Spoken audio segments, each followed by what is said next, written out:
वन्दितु सर्वसिद्धे ध्रुवममलमणोवमं गतिं पत्ते वोच्छामि समय पाहुड मृण्मो सुध केवली भणिदम्।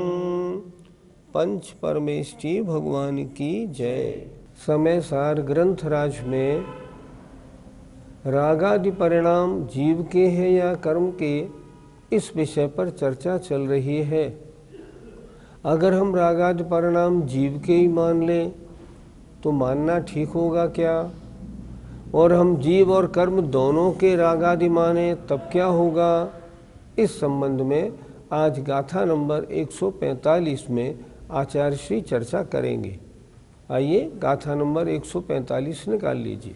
जीव सदुकम मेणय, जीव सदुकम मेणय, सह परिणामा दुहोन्ति रागादि, सह परिणामा दुहोन्ति रागादि, एवं जीवो कम्मम्, एवं जीवो कम्मम्, चदो विरागादिमावर्णा, चदो विरागादिमावर्णा। बोलिए। जीव सदुकम मेणय, सह परिणामा दुहोन्ति रागादि, एवं जीवो कम्मम्, चदो विरागादिमावर्णा। फिर बोलिए। जीव सदुकम मेणय, सह परिणामा दुहोन्ति रागादि, एवं जीवो कम्मम्, चदो विरागादिमावर्णा। गाथा का एक एक शब्द और उसका अर्थ क्या है उसको अलग अलग देखते हैं। जीवस्स जीव के, दु कम्मेणय और कर्म के, सह दोनों के साथ, परिणामा माने परिणाम, दुहोन्ति होते हों रागादि। क्या कह रहे हैं यहाँ आचार्य? अगर जीव के रागादि परिणाम हुए और कर्म के भी रागादि परिणाम माने तो क्या होगा? अगर दोनों के होते हैं तो फिर देखें एक बार, जीव के और कर्म के दोनों के साथ रागादि परिणाम होते हों, अच्छी तरह देखिएगा। एवं तो फिर जीवो कम्मम, जीव और कर्म दोनों ही रागादिम आवरणा, रागादि भाव को प्राप्त होने चाहिए। अगर रागपना जीव में भी आया, रागपना कर्म में भी आया, तो दोनों ही रागादि रूप परिणमन करने चाहिए, ये आचार्य कहना चाह रहे हैं। फिर जरा देखिए। जीवस्स जीव के, दु कम्मेणय और कर्म के, सह दोनों के साथ, परिणामा माने परिणाम, रागादि होन्ति रागादि होते हों, अर्थात आत्मा भी रागादि रूप परिणमन करता हो और कर्म भी रागादि रूप परिणमन करे तो, एवं तो फिर जीव और कर्म, जीवो कम्मम, जीव और कर्म दोनों ही रागादि भाव को प्राप्त होने चाहिए। अर्थात फिर तो कर्म भी राग आदि को प्राप्त होना चाहिए और जीव भी होना चाहिए, पर ऐसा तो होता नहीं। कर्म में राग द्वेष परिणाम तो होते नहीं, राग द्वेष परिणाम तो मात्र जीव में होते हैं। अब अगली जो गाथा आएगी उसमें इसमें होने वाली आपत्ति है उसको स्पष्ट करेंगे। इसको एक बार फिर समझ लीजिए। जीवस्व जीव के, या और कम्मेणय कर्म के, सह दोनों के साथ, रागादि परिणामा होन्ति रागादि परिणाम होते हो, जीव भी रागादि रूप परिणमन करता हो और कर्म भी रागादि रूप परिणमन करते हो, एवं तो फिर जीवो कम्मम, जीव और कर्म दोनों ही रागादि भाव को प्राप्त होने चाहिए। अर्थात कर्म में भी राग द्वेष होना चाहिए और जीव में भी राग द्वेष होना चाहिए, जबकि ऐसा होता नहीं। जरा अर्थ देखें, यदि जीव और पुद्गल कर्म दोनों के ही रागादि परिणाम होते हैं, ऐसा माने तो जीव और कर्म दोनों ही रागादि भाव को प्राप्त हो जाएं, लेकिन ऐसा होता नहीं। तो क्या आपत्ति आएगी, अगली गाथा में समझाएंगे आचार्य 146 में। इसीलिए 145 और 46 दोनों गाथाएं एक साथ आपकी पुस्तक में लिखिए। आइए इस 145 का हिंदी पद्यानुवाद देखते हैं। रागादिये विकृत चेतन की दशाएं, मोहादि के उदय में दुख आपदाएं, फिर जीव कर्म मिल के यदि राग होगा, तो कर्म चेतन अचेतन जीव होगा। आचार्य लिख रहे हैं गाथा नंबर 146। आइए देखते हैं। एक सदुपरिणामो, एक सदुपरिणामो, जायदि जीवस्य रागमादिः, जायदि जीवस्य रागमादिः, ताकं मोदय हेतुः, ताकं मोदय हेतुः, वीणा जीवस्य परिणामो, वीणा जीवस्य परिणामो। बोलिए। एक सदुपरिणामो, जायदि जीवस्य रागमादिः, ताकं मोदय हेतुः, वीणा जीवस्य परिणामो। फिर बोलिए। एक सदुपरिणामो, जायदि जीवस्य रागमादिः, ताकं मोदय हेतुः, वीणा जीवस्य परिणामो। गाथा को अच्छी तरह से उसके अर्थ सहित समझते। एक परिणामो परिणाम, जायदि माने होता है, जीवस्व जीव के ही, रागादि अज्ञान रागम आदि ही, अर्थात केवल जीव के ही रागादि एक परिणाम होता है। जीव में स्वयं ही रागादि परिणाम होता है, बिना किसी अन्य के निमित्त बिना ही स्वयं जीव में रागादि की उत्पत्ति होती है।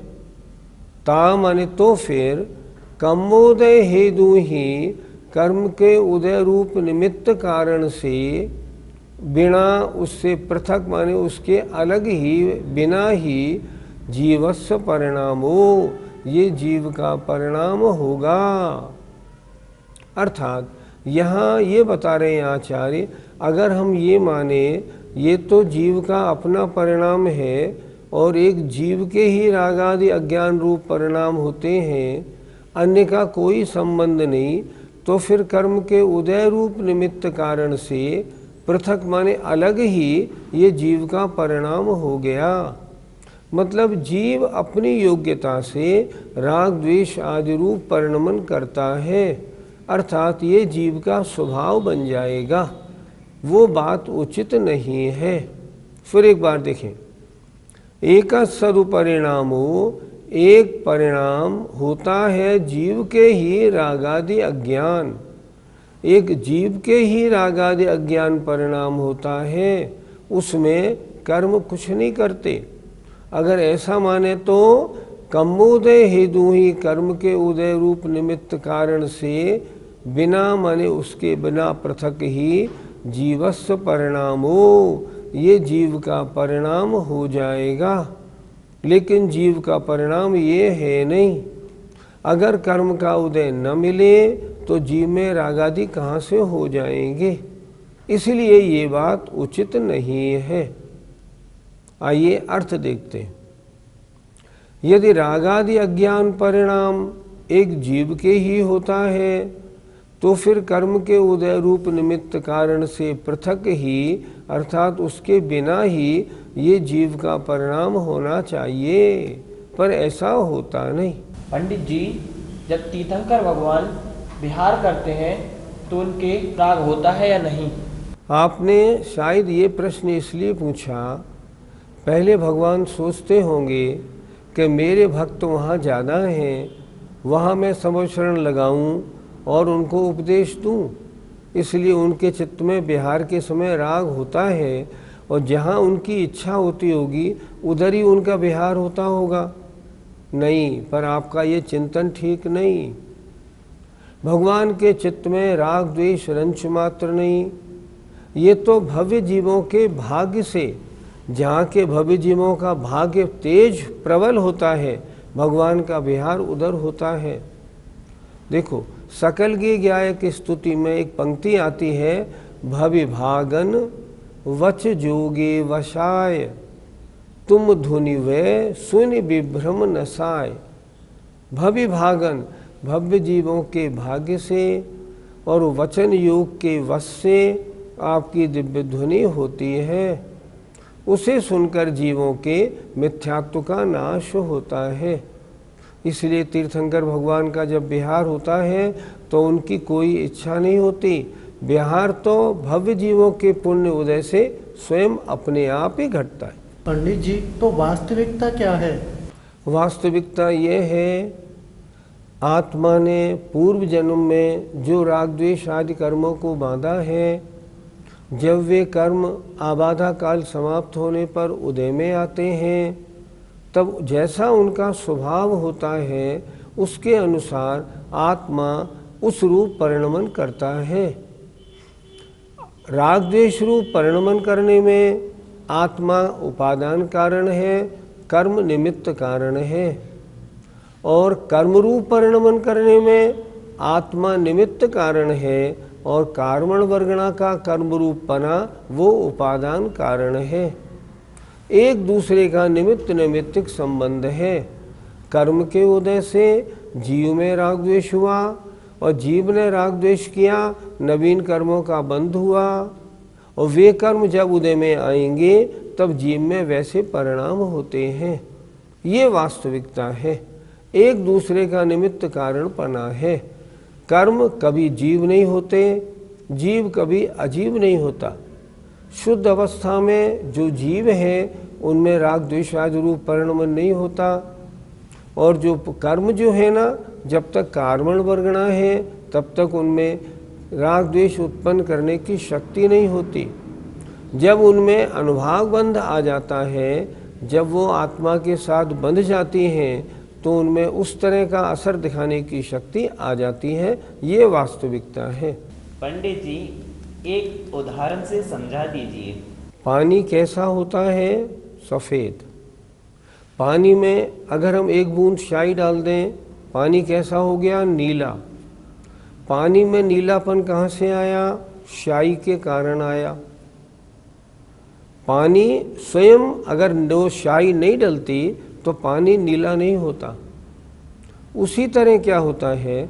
उसी तरह आत्मा में अगर कर्म का उदय नहीं हो तो आत्मा राग द्वेषादि रूप परिणमन ना करे। दूसरा उदाहरण देखते हैं। पानी का स्वभाव कैसा है? ठंडा। हमेशा पानी ठंडा मिलेगा, लेकिन अगर उसको हमने अग्नि पर रख दिया तो अग्नि का संयोग मिला तो क्या हो गया? पानी हो गया गर्म। अब हम कहें पानी का स्वभाव गर्म है, नहीं नहीं, ऐसा नहीं। पानी का स्वभाव तो ठंडा ही है, लेकिन अग्नि का निमित्त पाकर पानी में वो गर्मपना आ गया। उसी तरह आत्मा तो ज्ञाता दृष्टा मात्र है, ऊपर हम देखें सिद्धालय में अनंत सिद्ध आत्माएं विराजमान हैं। क्या वहाँ कार्बन वर्गणाएं नहीं हैं? नहीं, भरी पड़ी हैं। कितनी अनंतानंत। जो सिद्ध भगवान की आत्मा विराजमान है, उन आत्माओं के अंदर भी कार्बन वर्गणा आ रही हैं और जा रही हैं, लेकिन फिर भी उन कार्बन वर्गणाओं में कोई परिणमन नहीं, मतलब वे कर्मरूप परिणमन नहीं हो रही हैं। और सिद्ध भगवान की आत्मा भी वैभाव रूप से परिणमन नहीं कर रहा। क्यों नहीं कर रहा? सिद्ध भगवान के अब कर्म का उदय नहीं है, इसलिए। और उन कार्बन वर्गणाओं को जीव के राग द्वेष का निमित्त नहीं मिला, इसलिए वे कर्मरूप परिणमन नहीं कर रही हैं। इन दोनों का जो परिणमन है, निमित्त नैमित्तिक संबंध है, अच्छी तरह समझना चाहिए। बिना कर्म के उदय के जीव में राग द्वेष आदि विभाव परिणमन नहीं होता, और जब तक जीव में राग द्वेष परिणमन नहीं होगा, तब तक कार्बन वर्गणाएं भी कर्मरूप परिणमन नहीं करती हैं। इस सिद्धांत को यहाँ आचार्य ने अच्छी तरह समझा दिया। अगर ऐसा नहीं मानेंगे, तब तो फिर जो सिद्ध भगवान हैं उनमें भी राग द्वेष रूप परिणमन मानना पड़ेगा, जो बिल्कुल उचित नहीं। गाथा 146 का आचार्य श्री का पद्यानुवाद देखें, कितना अच्छा किया है। आइए।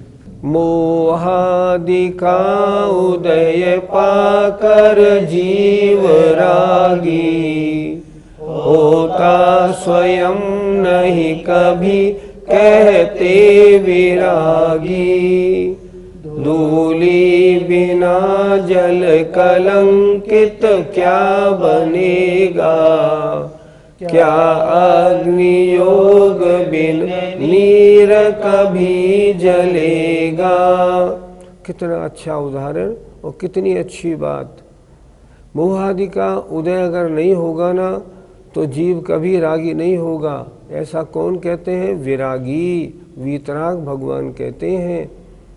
अगर धूल नहीं डालेंगे तो जल कभी गंदा नहीं होगा, अग्नि का संयोग नहीं मिलेगा तो पानी कभी गर्म नहीं होगा। इसी तरह आइए। जय जिनेंद्र।